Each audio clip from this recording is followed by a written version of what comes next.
রহমতুল্লাহ বারাকাতু। প্রিয় দেশবাসী, আপনারা জানেন যে আমি গত কয়েকদিন আগে আনুষ্ঠানিকভাবে একটি রাজনৈতিক দলে যুক্ত হয়েছি। কেন গেছি, কি বৃত্তান্ত, সেটা আলাদা প্রশ্ন।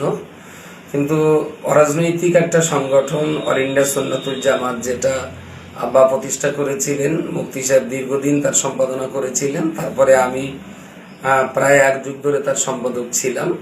কিন্তু ওটা অরাজনৈতিক সংগঠন হওয়ার কারণে, আর আমি যেহেতু রাজনীতির একটা দলে জয়েন করেছি, সেহেতু আমি অল ইন্ডিয়া সুন্নাতুল জামাতের সংগঠনের সদস্য যেমন ছিলাম তেমনই আছি। যে কেউ থাকতে পারে, আমিও থাকব।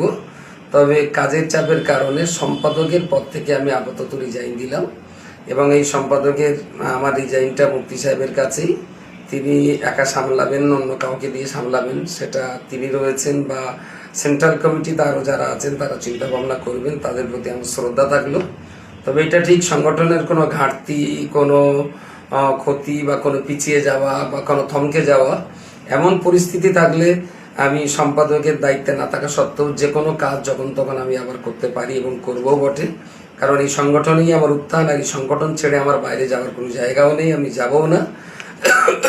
তো সেই জন্যে শুধুমাত্র দায়িত্ব বেড়েছে, পরিস্থিতির পরিপ্রেক্ষিতে আমি বাধ্য হয়েছি যে আপাতত সম্পাদকের পদ থেকে রিজাইন দিতে। তারপরে আবার যখন সময় হবে, সম্পাদক যে কেউ মুফতি সাহেব করে দিতে পারেন বা তিনি সামলাতে পারেন। তবে কাজের যদি কোনো ঘাটতি কোথাও দেখা যায়, যখন তখন মুফতি সাহেব ডাকলে সে কাজ আমি করে দেবো। বা যিনি সম্পাদক হবেন তিনি যদি কখনো আমাকে কাজে লাগে মনে করেন, বললে আমি তার সব কাজ করে দিতে থাকবো। সংগঠনটা ভালোভাবে চলবে, আগামী দিন আরও অনেক বড় জায়গায় যাবে, এবং ন্যাশনাল মিডিয়াতে সংগঠনের জায়গা তৈরি হয়েছে, সারা রাজ্য জুড়ে প্রচার হচ্ছে।